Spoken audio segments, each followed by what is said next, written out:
بسم اللہ الرحمن الرحیم اللہم صل علی محمد وآل محمد فرمائی فرمایا قلنا یا آدم اسکن انت و زوجک الجنہ، اے آدم تم اور تمہاری زوجہ جنت میں رہو۔ نہیں توجہ فرمائی، یعنی اللہ کی سنت ہے، جس کو اپنی طرف سے خلیفہ بناتا ہے جنت اس سے منسوب کر دیتا ہے، جس کو اپنی طرف سے خلیفہ بناتا ہے جنت اس سے منسوب کر دیتا ہے۔ اب جو بھی جس زمانے میں بھی اللہ کا منتخب کردہ بندہ ہوگا جنت اس سے منسوب ہو جائے گی۔ اسی لیے آپ نے دیکھا نہیں، میدان خندق میں نبی نے یہی فرمایا، جو علی کی جیت کی خبر دے گا میں اسے جنت کی بشارت دوں گا، جو علی کی فتح کی خبر دے گا میں اسے جنت کی بشارت دوں گا۔ کتنا آسان بنا دیا نبی نے جنت کو، جو بھی علی کی جیت کی خبر دے گا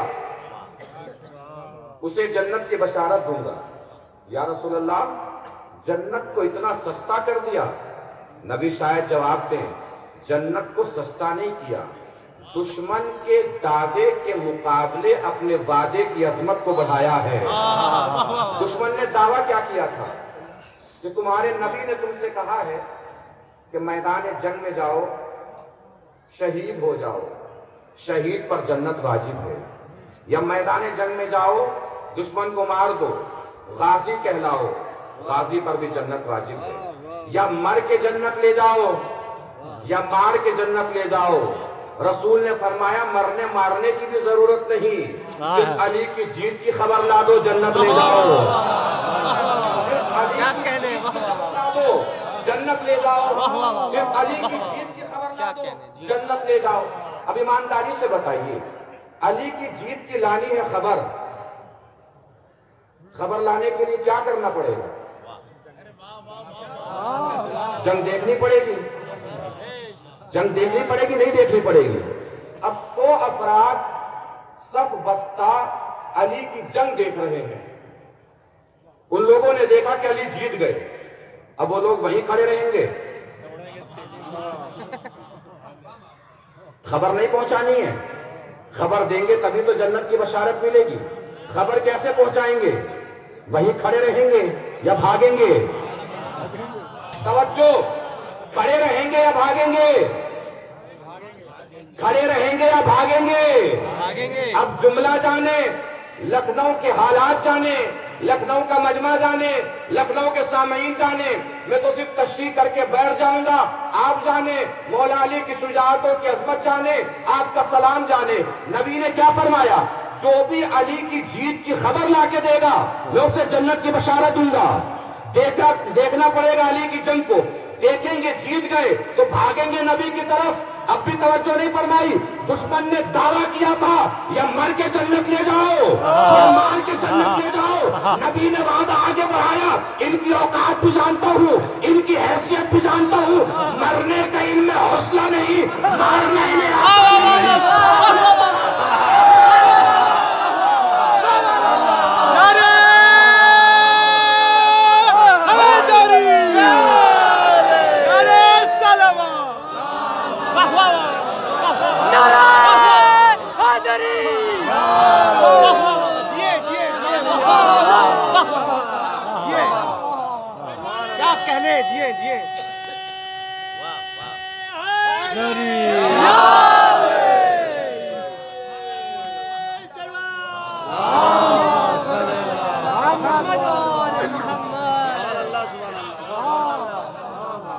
مرنے کا ان میں حوصلہ نہیں، مارنا انہیں آتا نہیں، بھاگنا تو آتا ہے۔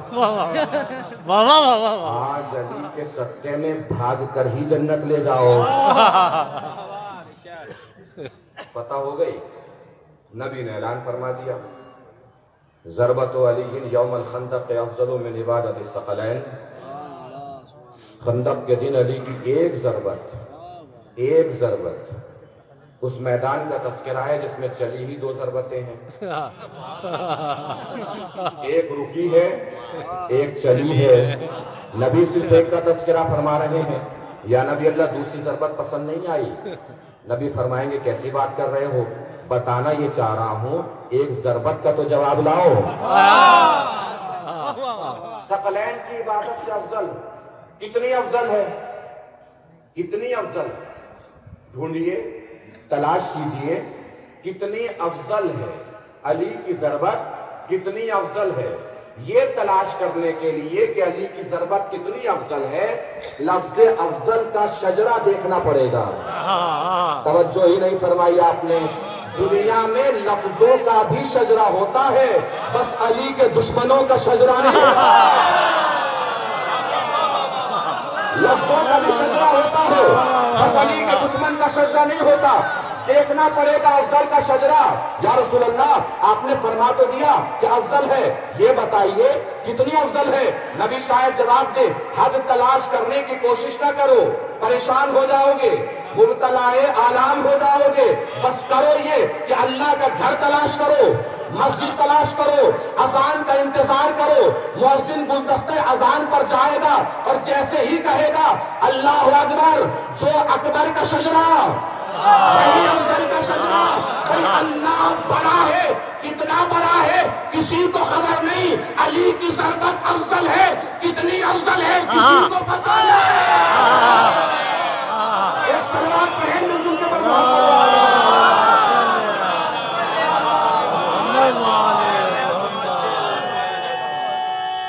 مل کے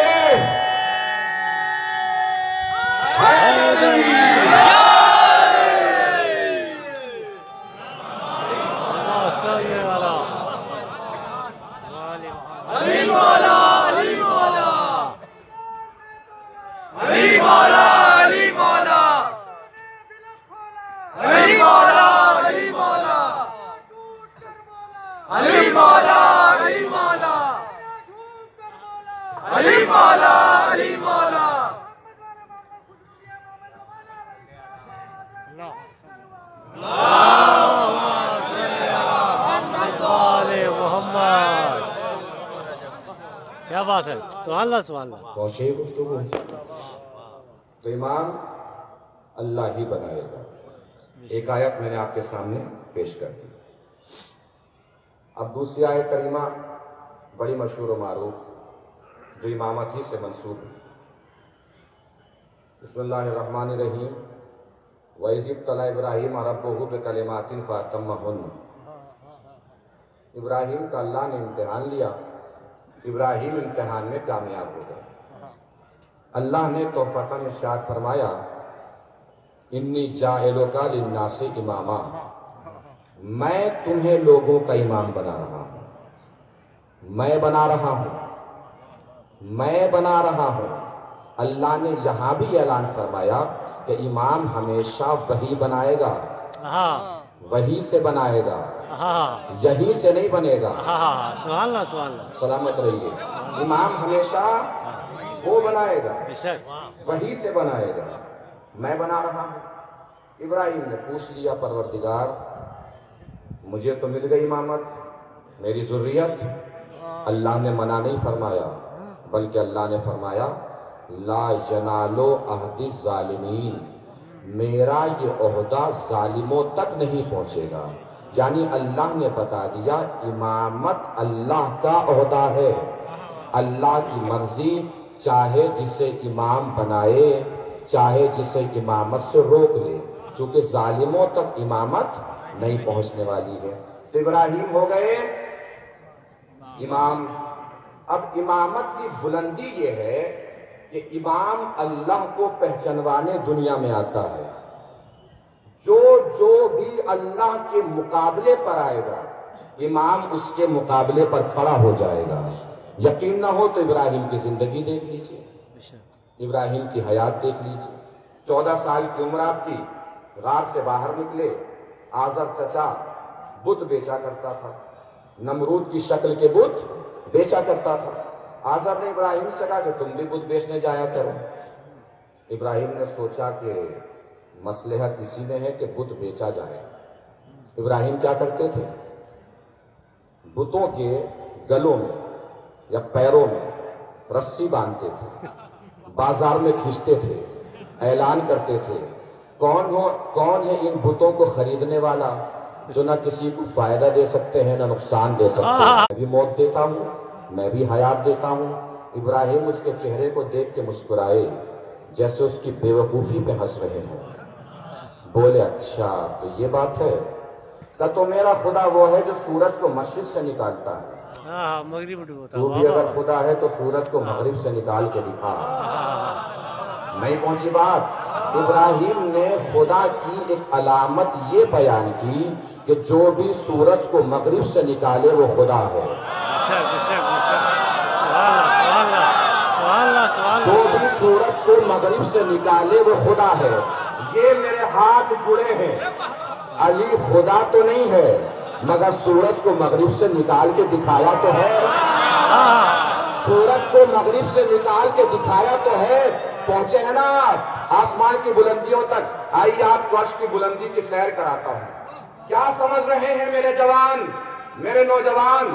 کیا علی کا کمال بس یہ تھا کہ سورج کو مغرب سے نکالا؟ کیا علی کا کمال بس اتنا تھا کہ سورج کو مغرب سے نکالا؟ حدیث دونوں طرف متفق علیہ ہے، ادھر بھی ادھر بھی۔ علی کی فضیلت بیان کر دوں گا، آپ جانیں، امام بارگاہ جانیں، اور اس امام بارگاہ کی فضا کو نجف کی فضا سے کیسے ملانا ہے یہ آپ کی ذمہ داری ہے۔ کیا علی کا کمال بس یہ تھا کہ سورج کو مغرب سے نکالا؟ حضور اکرم صلی اللہ علیہ وآلہ وسلم سے کسی نے پوچھا یا رسول اللہ قیامت کب آئے گی؟ رسول نے جواب میں فرمایا لا تقوم الساعة حين تطلع الشمس من مغربها، جب سورج مغرب سے نکلے گا قیامت آ جائے گی، جب سورج مغرب سے نکلے گا قیامت آ جائے گی، جب سورج مغرب سے نکلے گا قیامت آ جائے گی۔ اب بھی چپ بیٹھے ہیں آپ، نہیں پہنچا علی کا کمال۔ علی کا کمال صرف یہ نہیں تھا کہ سورج کو مغرب سے نکالا، علی کا کمال یہ تھا کہ سورج کو بھی مغرب سے نکالا، قیامت بھی آنے نہیں دے۔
محسوس فرما رہے ہیں؟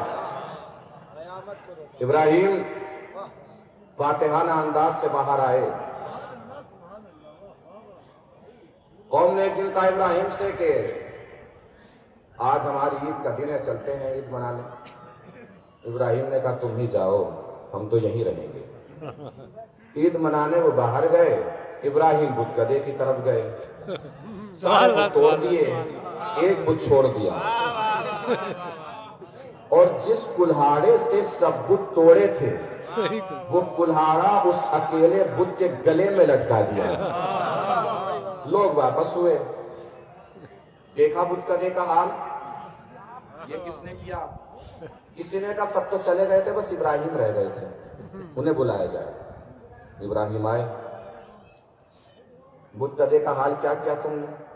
کہ میں نے تو نہیں کیا. کہ پھر کس نے کیا؟ کہ مجھے لگ رہا ہے یہ جس بدھ کے گلے میں کلہاڑا لٹکا ہوا ہے اسی نے کیا.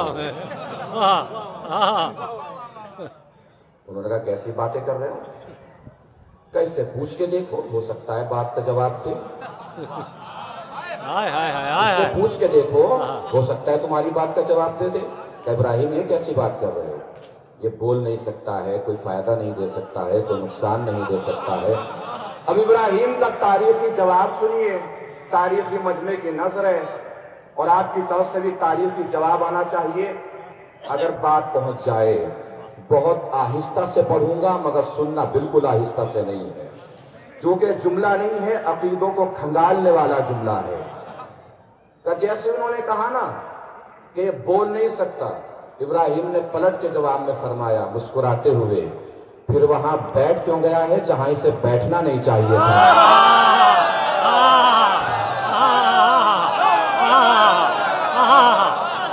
وہاں کیوں بیٹھ گیا جہاں اسے بیٹھنا نہیں چاہیے تھا؟ وہ بن کے کیوں بیٹھ گیا جو اسے بننا نہیں چاہیے تھا؟ اچھا, بننا ایک ایسی چیز ہے, ایک ایسی چیز ہے بننا کہ 10 لوگ مل کے کسی کو کچھ بھی بنا سکتے ہیں.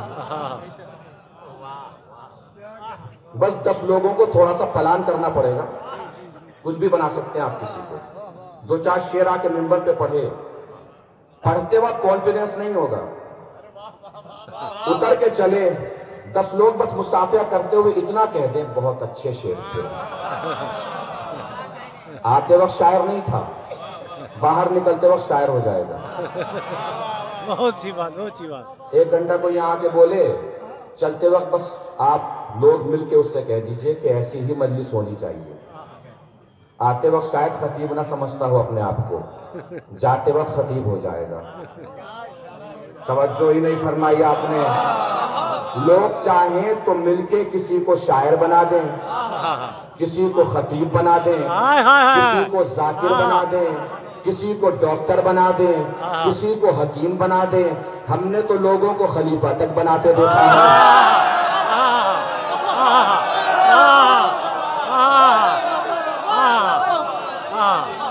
نہیں پہنچی بات, اب جملہ پہنچ جائے اور میرا نظریہ آپ کے نظریے سے مل جائے تو پوری طاقت سے میری آواز میں آواز ملا دیجیے گا.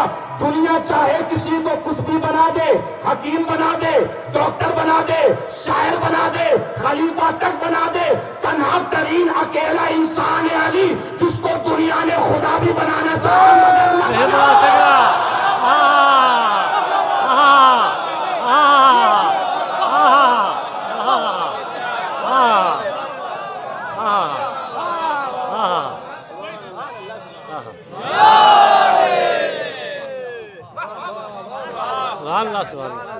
پہنچے یہ بات, بتوں کو توڑ دیا, کس نے توڑا؟ جاگیے گا, کس نے توڑا؟ جناب ابراہیم نے. کس نے توڑا؟ جناب ابراہیم نے. قرآن نے آواز دی, انہو کانا صدیقا نبیہ, ابراہیم میرا صدیق نبی ہے, ابراہیم میرا صدیق نبی ہے, ابراہیم میرا صدیق نبی ہے. اس لیے کہ بتوں کو توڑا, قرآن کا نظریہ سمجھ میں آ گیا. بتوں کو توڑنے والا صدیق ہوتا ہے, بتوں کے سامنے سجدہ کرنے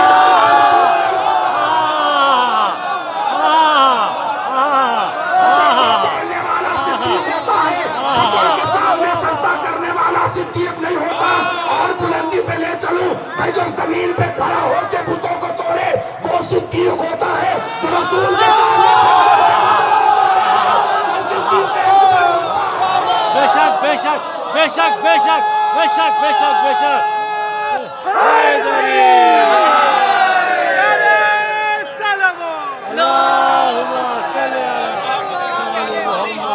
سبحان اللہ سبحان اللہ سبحان اللہ سبحان اللہ سبحان اللہ.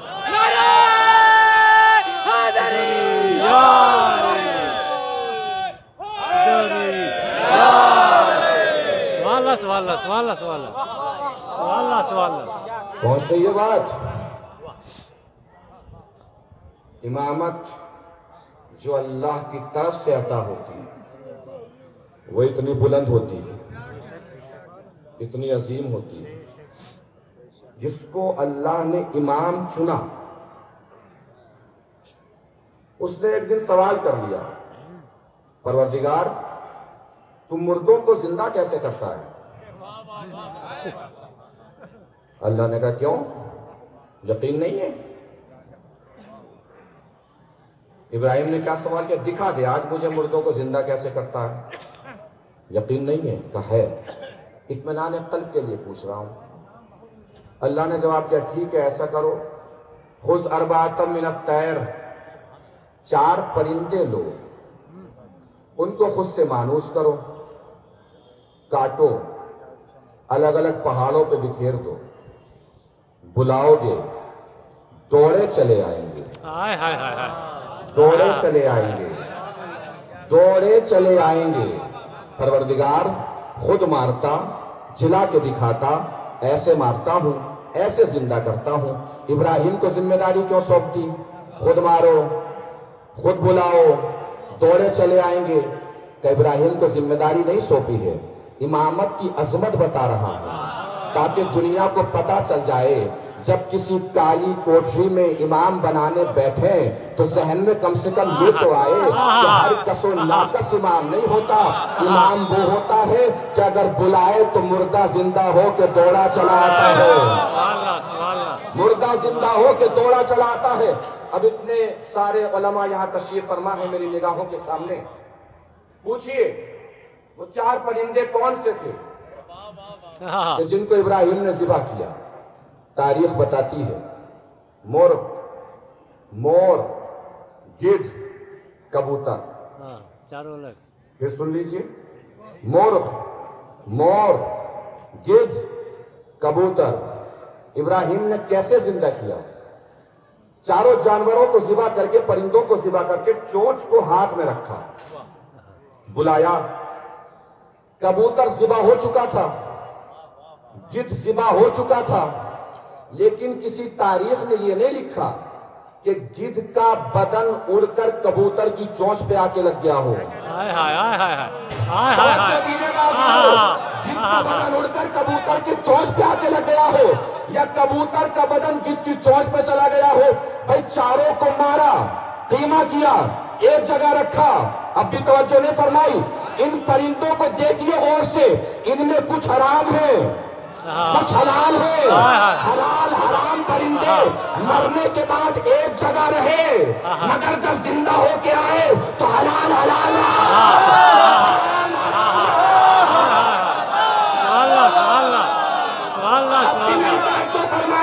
کسی کے برابر میں لیٹنے پر نہیں.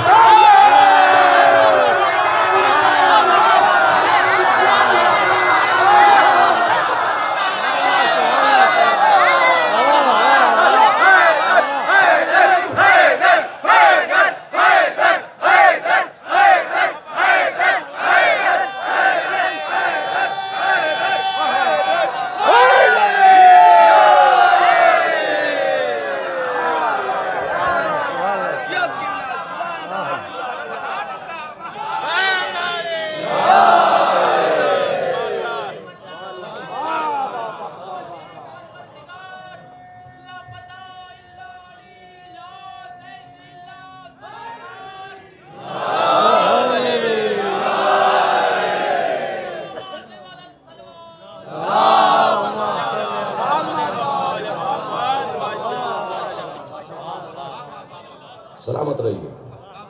تو جناب آدم کا تذکرہ کر کے اللہ نے بتایا کہ امام ہم ہی چنتے ہیں.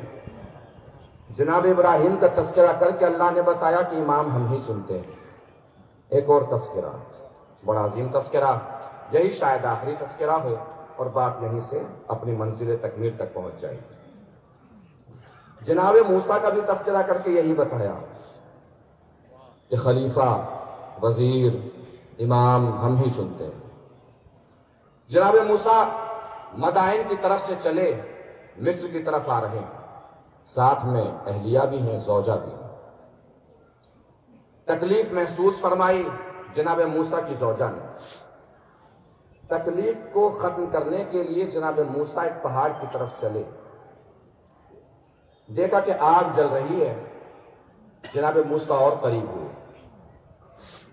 جس درخت سے نور نکل رہا تھا وہاں سے آواز آئی, موسیٰ تم وادی مقدس طویٰ میں ہو, اپنی جوتیاں اتار دو. وادی مقدس طویٰ میں ہو, اپنی جوتیاں اتار دو. جناب موسیٰ کو وہاں علم ہوا کہ موسیٰ کو ذمہ دار بنا دیا گیا ہے کہ جانا ہے اور جا کے فرعون کی ہدایت کرنی. موسیٰ نے کہا پروردگار تنہا کیسے, اکیلے کیسے؟ اب موسیٰ نے فرمایا وَاجْعَلْ لِي وَزِيرًا مِّنْ أَهْلِي هَارُونَ أَخِي, پروردگار اس مشکل ترین کام کے حل کے لیے میرے بھائی ہارون کو میرا وزیر بنا دے, جو کہ میرے ہی اہل سے ہے, میرے ہی گھر سے ہے. توجہ نہیں فرمائی آپ نے؟ جگہ خود بتا رہے ہیں, رشتہ خود بتا رہے ہیں, نام خود بتا رہے ہیں. بنا بھی خود لیجئے, بنا بھی خود لیجئے نا. موسیٰ شاید جواب دیں نام پیش کرنے کا حق ہے, بنانے کا حق نہیں ہے. بنائے گا اللہ ہی. اب دعا کیا کی تھی؟ ایسا وزیر دے جو میرے ہی اہل سے ہو, میرے ہی گھر سے ہو, یعنی میرے گھر سے مجھے وزیر دے. ایک دعا آخری نبی کی, بسم اللہ الرحمن الرحیم, رب ادخلنی مدخلا صدق واخرجنی مخرجا صدق واجعل لی من لدنک سلطانا نصیرا. موسیٰ نے کہا تھا میرے گھر سے دے, آخری نبی نے کہا اپنے گھر سے دے.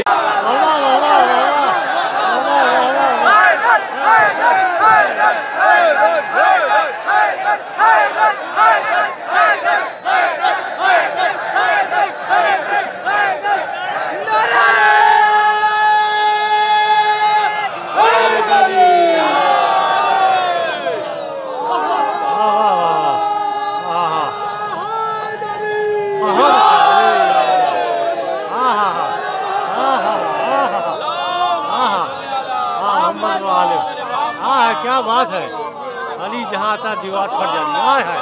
واہ واہ واہ واہ واہ واہ واہ, کیا بات ہے. ہاں کھڑے ہیں نسبت سمجھ کے آئے ہیں, پوری طاقت سے بتائیں گے. جس نے مانگا اسے اس کی اوقات سے, جس نے نہیں مانگا اسے اپنی حیثیت سے. اللہ نے دیکھا آسیہ نے پالا موسیٰ کو, مگر جنت میں گھر مانگ لیا. اللہ جنت میں گھر دے گا. اللہ دیکھ رہا ہے ابو طالب نے پالا فقر ابو طالب اب بھی کچھ مانگے, اب بھی کچھ مانگے, اب بھی کچھ مانگے, اب بھی کچھ مانگے. ابو طالب نے کچھ نہ مانگا, ہو سکتا ہے آواز کبریائی ہو, اے ابو طالب آسیہ نے پالا مگر مانگ لیا جنت میں گھر, اسے جنت میں گھر دوں گا. تو نے کچھ نہ مانگا تو ایسا کرنا 13 رجب کو آنا, میرا گھر لے کے چلے.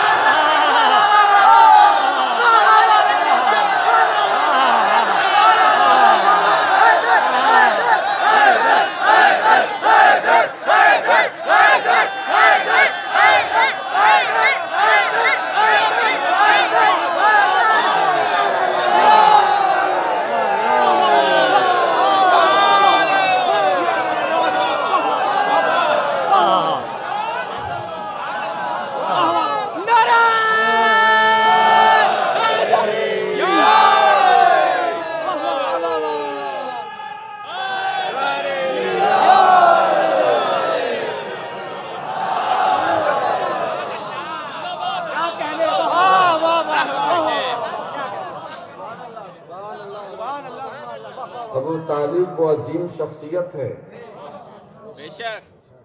صاحب جس نے قاعدے توڑے ہیں قدرت کے. یقین نہ ہو تو رسول کی زندگی دیکھیے. سنا ہے نا آپ نے کہ جب بھی بزم رسالت میں شہزادی فاطمہ آتی تھی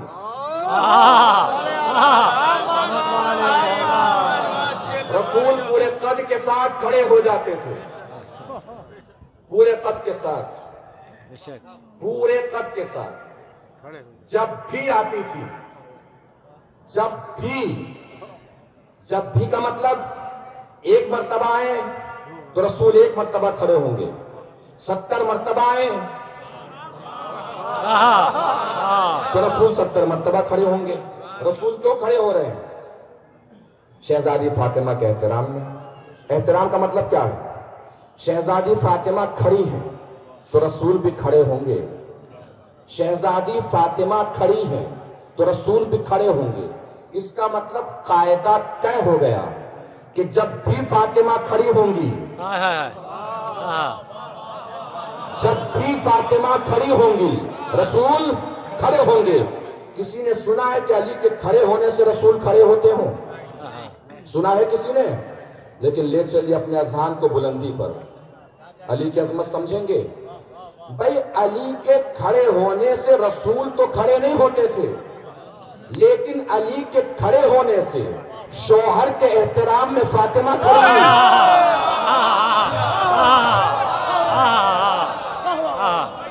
آخری جملہ ہو شاید اس وقت کی گفتگو کا، پوری طاقت سے پڑھنے جا رہا ہوں، پوری طاقت سے سننا ہے۔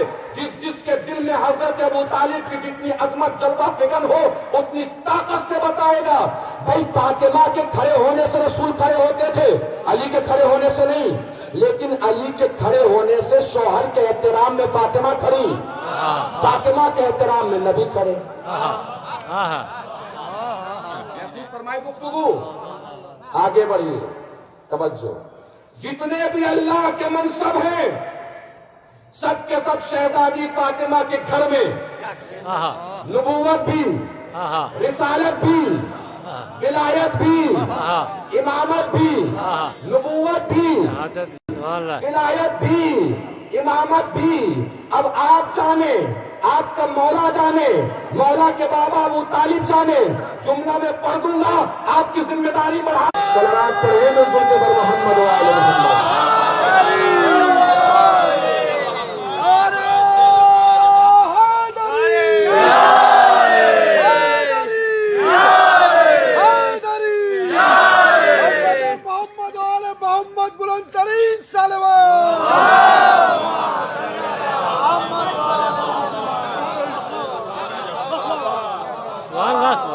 سبحان اللہ۔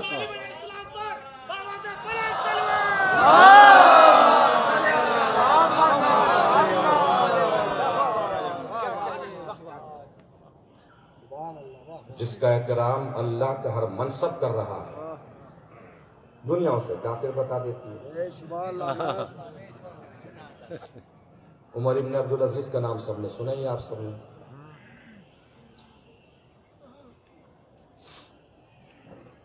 بنانے کا مسلمان اسے شوق تھا، سبحان اللہ۔ یہودیوں کو، عیسائیوں کو مسلمان بناتا رہتا تھا۔ خطبہ دیا جاتا تھا، خطبے میں کیا ہوتا تھا یہ آپ سب جانتے ہیں۔ اگلی صف میں بیٹھا کرتا تھا، خطبہ سنتا تھا۔ کئی خطبے نکال دیے یہ سن کے کہ علی کا باپ کافر تھا، علی کا باپ کافر تھا، علی کا باپ کافر تھا۔ ایک دن آ گیا عمر ابن عبدالعزیز کے پاس، آ کے بولا سرکار آپ کا بڑا احسان ہے، آپ نے ہمیں دین اسلام کے دائرے تک پہنچایا، ورنہ ہم کہاں کفر کے اندھیروں میں بھٹکتے رہتے، جہنم کی آگ میں جلتے۔ اب جو بھی کہا انہوں نے، شکریہ، مہربانی، جو بھی بولا، انہوں نے کہا سرکار ایک اور مہربانی فرما دیجئے۔ کہا بتائیے۔ کہ میں ابھی غیر شادی شدہ ہوں، شادی میری ہوئی نہیں ہے، اپنی بیٹی سے میری شادی کرا دیجیے۔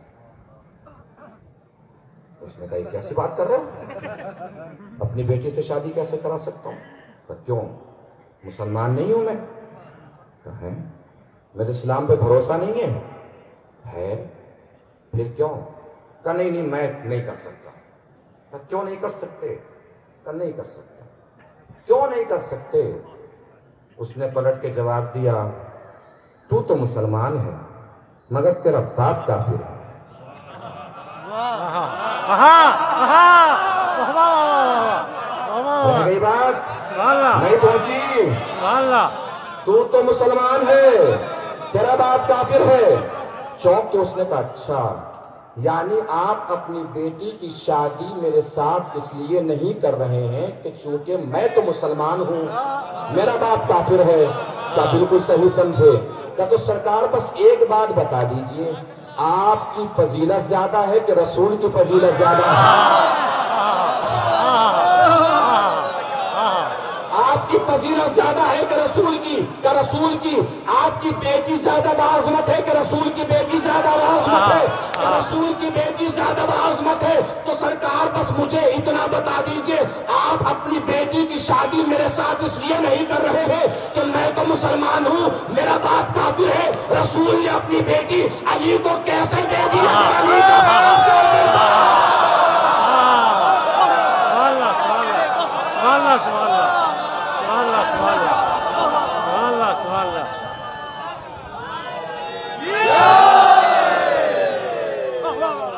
سبحان اللہ.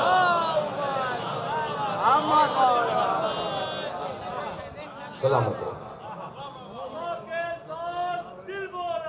علی مولا, علی مولا, علی مولا, علی مولا, علی مولا, علی مولا.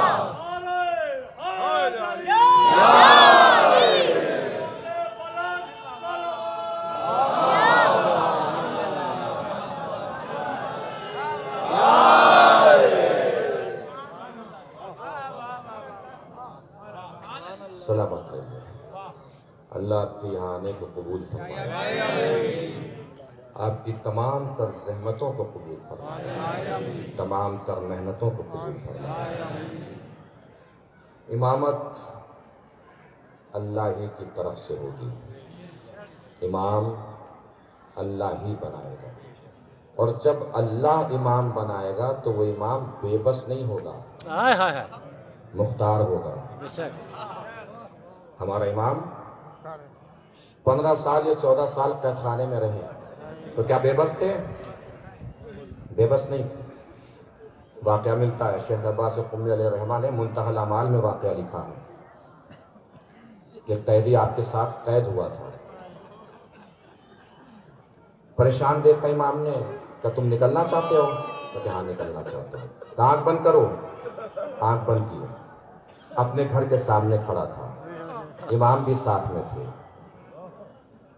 زندان تاریخی اپنی جگہ, امام اس کے ساتھ اس کے دروازے کے سامنے کھڑے ہوئے تھے. پریشان ہوا کہ لوگ مجھے دیکھ لیں گے, پہچان لیں گے. کہ پریشان مت ہو, امامت نے اپنا حجاب تمہارے اوپر ڈال دیا ہے, اب کوئی دیکھے گا بھی تو پہچان نہیں پائے گا. امام کسی بھی زمانے میں بے بس نہیں ہوتا, مختار ہوتا ہے. اگر وہ قید میں ہے تب بھی اللہ کے لیے ہے, قید خانے سے باہر ہے تب بھی اللہ ہی کے لیے. آپ کی آوازیں بلند ہوئی, گریہ بلند ہوا.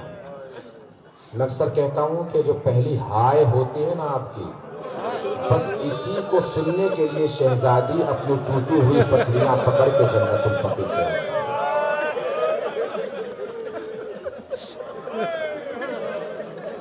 بس اسی کو سننے کے لیے.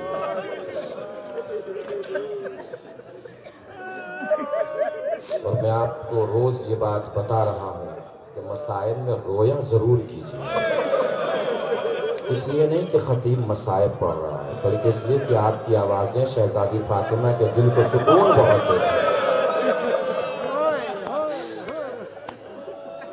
اور میں نے یہ بات کل بھی عرض کی تھی, پرسوں بھی عرض کی تھی, کہ اگر کسی کو رونا نہ آیا کرے نا تو اللہ کی بارگاہ میں دعا کیا کرے, پروردگار تجھے شہزادی فاطمہ کا واسطہ میری آنکھوں کو آنسو نہ, پھر بھی رونا نہ آیا کرے. تو آپ میں سے اکثر بھائی جوان ہیں, آپ جوان ہیں تو آپ کی چھوٹی بہنیں بھی ہوں گی. سوچا کیجئے, اگر آنکھوں سے آنسو نہ آئے, سوچیے کوئی چوراہے پہ کھڑے ہو کے آپ کی بہن کی زلفوں کو تھام کے رخساروں پہ تماچے مارنا شروع کرے۔ آپ میں سے کتنے بھائی ہوں گے جنہیں برداشت ہو جائے؟ نہ ہو سکے تو امام سجاد کو یاد کر کے رو لیا کیجیے۔ سجاد کربلا سے کوفہ سے شام یہی دیکھتے دیکھتے چلے گئے۔ کبھی شمر سکینہ کو تماچے مار جاتا تھا، کبھی خود ہی تماچے مار جاتا تھا۔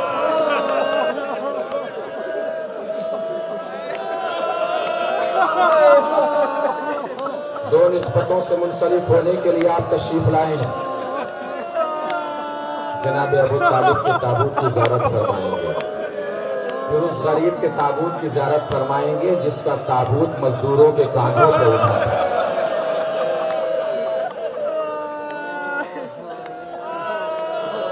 یا رسول اللہ، آئیے تشریف لائیے، روز محشر ان سب کی گواہی دیجیے گا کہ آپ کے چچا کا تابوت اپنے کاندھے پہ اٹھانے کے لیے کتنے افراد تشریف لائے۔ حالانکہ جب رسول کے چچا کا جنازہ اٹھا تھا تو مکے میں بھی کم تعداد نہیں تھی۔ اس سب چچاؤں کا حال سکینہ کے چچا جیسا تھوڑی ہوتا۔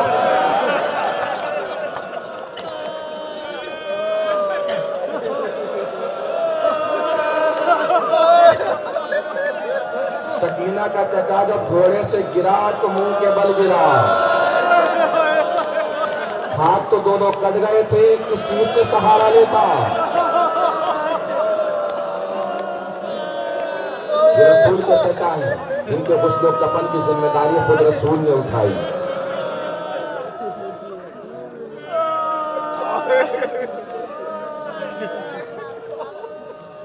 اور ادھر سکینہ کا چچا جناب ام البنین نے بعد کربلا کبھی عباس کا نام لے کے گریہ نہیں فرمایا، ہمیشہ حسین کا نام لے کے گریہ فرماتی تھی، ہائے میرا حسین، ہائے میرا حسین۔ ایک دن جنت البقیع میں بیٹھی تھی، آواز دے رہی تھی، ہائے میرا حسین، ہائے میرا حسین۔ دیکھا سامنے ایک نقاب پوش بیوی بیٹھی ہے، وہ آواز دے رہی ہے، ہائے میرا عباس، ہائے میرا عباس، ہائے میرا عباس۔ جناب ام البنین نے پوچھ لیا، بی بی میں تو حسین کا نام لے کے ماتم کر رہی ہوں، آپ عباس کا نام لے کے کیوں ماتم کر رہی ہیں؟ بی بی نے پلٹ کے جواب دیا، تم میرے لال کا ماتم کر رہی ہو، میں تمہارے لال کا ماتم کر رہی ہوں۔ کبھی ذکر نہیں کیا لال کا۔ جناب زینب ایک دن صحن خانہ میں بیٹھی ہے، جناب ام البنین قریب پہنچی، جناب زینب نے محسوس فرمایا کہ اماں کھڑی ہیں۔ اماں بیٹھ جائیے، کہ شہزادی جب تک آپ کی اجازت نہ ملے کیسے بیٹھوں؟ جناب زینب تڑپ کے کھڑی ہو گئی، بٹھایا، کچھ دیر خاموش رہی۔ جناب زینب نے سوال کیا، اماں کچھ پوچھنا ہے؟ کہا شہزادی اگر اجازت ہو تو بس ایک بات پوچھنی ہے۔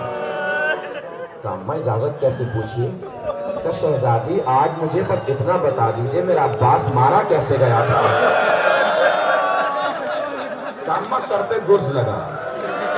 ام البنین نے ہاتھوں کو جوڑ لیا، بی بی آپ نے فرمایا میں نے مان لیا مگر دل کو کیسے سمجھاؤں؟ میرا عباس کا قد اتنا طویل تھا کہ کسی کا ہاتھ عباس کے سر تک پہنچ نہیں سکتا تھا۔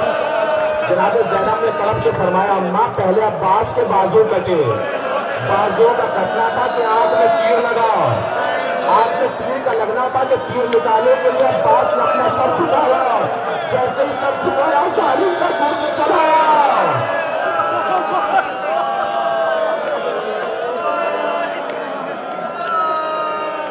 یہ ہے چچاؤں کی داستان، ایک رسول کا چچا مکے میں، ایک سکینہ کا چچا کربلا میں۔ اب دو شخصیتوں کے تذکرے کو ملا دوں، دو شخصیتیں اہل بیت کے گھرانے میں ایسی ہیں جن کا لقب باب الحوائج ہے، جو اپنی جو بھی حاجتیں لے کر آئے ہوں پروردگار باب الحوائج حضرت عباس کے وسیلے سے، باب الحوائج امام موسیٰ کاظم کے وسیلے سے ان سب کی حاجتیں پوری فرما، ان سب کی دعائیں اپنے بارگاہ میں قبول فرما۔ رو رہے ہیں آپ، کہیں نہ کہیں سکینہ بھی دیکھ رہی ہوں گی، اس لیے کہ روایت میں آپ نے سنا ہے نا ذاکرین سے، جب بھی کہیں ملی سیزا برپا ہوتی ہے، شہزادی تشریف لاتی ہے، تنہا نہیں آتی، ساتھ میں سجاد بھی ہوتے ہیں، جناب زینب بھی ہوتی ہے، جناب سکینہ بھی ہوتی ہے۔ حد ادب ہے، امام سجاد وہاں بیٹھ جاتے ہیں جہاں سے آپ لوگ اندر تشریف لاتے ہیں۔ جناب زینب بیویوں کے درمیان چلی جاتی ہیں، رونے کی آواز جب آپ کی بلند ہوتی ہے، سکینہ دوڑ کے پھوپھی کے پاس جاتی ہے، پوچھتی ہے پھوپھی اماں یہ لوگ ہمارے کون لگتے ہیں؟ زینب پلٹ کے جواب دیتی ہے، شہزادی سکینہ یہ سب تمہارے پاپا کے عزمائے ہیں، انہوں نے پاپا کا گلا کٹتے دیکھا ہے، نہیں دیکھا، مجھے تماچے لگتے دیکھا ہے، نہیں دیکھا، آپ کی چادر چھینتے دیکھا ہے، نہیں دیکھا۔ تو پھوپھی اماں سب یہ لوگ بغیر دیکھے اتنا رو رہے ہیں، اگر یہ کربلا کے میدان میں ہوتے نہ بابا کا گلا کٹتا نہ مجھے تماچے لگتے۔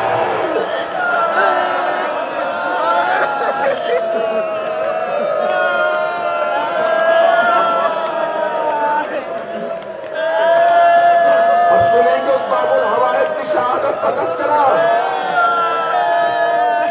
جس کا بدن 15 سال زنجیروں میں جکڑا رہا۔ دل پھٹنے کے لیے جملہ کافی تھا، زنجیریں جب ہٹائی گئی تو گوشت کے ٹکڑے زنجیروں میں لپٹ لپٹ کے آ رہے تھے۔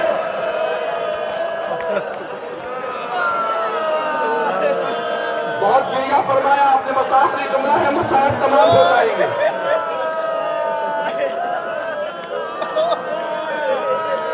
علی ابن عیسیٰ سے روایت ہے، اور ایک روایت بالکل یہی مسیب سے بھی ہے، بہار الانوار میں مسیب روایت کرتے ہیں کہ میں امام سے ملنے گیا، امام نے مجھ سے فرمایا مسیب ہم تم سے بہت جلدی جدا ہونے والے ہیں، پیٹیے گا سینہ، رونے کی آوازیں رکنی نہیں چاہیے۔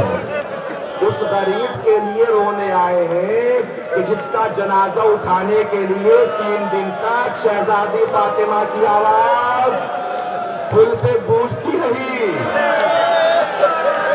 ہو سکتا ہو بیوی پسلیوں کو پکڑ کے دیکھ رہی ہو، کون کون میرے غریب موسیٰ کاظم کے اوپر آنسو بہا رہا ہے۔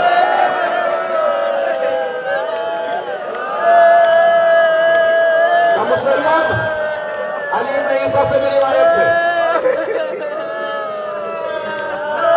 کہ اس تاریخ میں ہمیں زہر دیا جائے گا،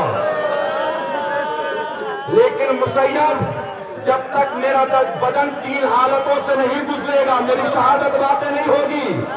کہ مولا کون سی حالت؟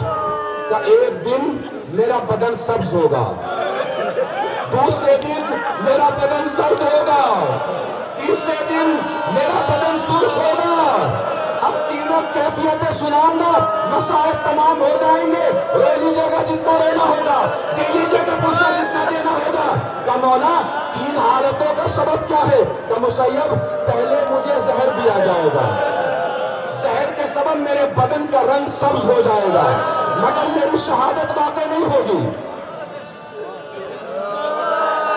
سندھی بن شاہد جب دیکھے گا کہ ابھی میں رخصت نہیں ہوا تو اگلے دن زندان میں قالین لے کر آئے گا، اور معلوم ہے سندھی بن شاہد نے کیا ستم ڈھایا، سنیے جگر پھٹنے کے لیے کافی ہو جائے گا، جب بھی یاد آئے گا کبھی آنکھوں سے آنسو بہیں گے۔ سندھی بن شاہد ملعون نے امام موسیٰ کاظم کا صحیح بدن قالین کے اندر لپیٹ دیا، اب اوپر سے جو زیادتیاں کی ہے امام موسیٰ کاظم کے بدن کی ہڈیاں ٹوٹنے لگے۔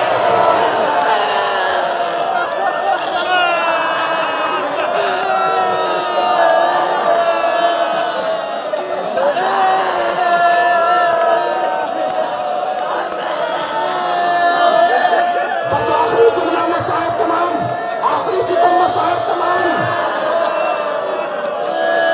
امام موسیٰ کاظم ابھی شہادت واقع نہیں ہوئی، سندھی بن شاہد نے دیکھا کہ ابھی موسیٰ کاظم رخصت نہیں ہوئے، معلوم ہے تیسرے دن کیا کیا اس نے، اس ملعون نے ایک تختہ بنایا جس کے اوپر کیل لگائے، مہر لگائی، تختے کے اوپر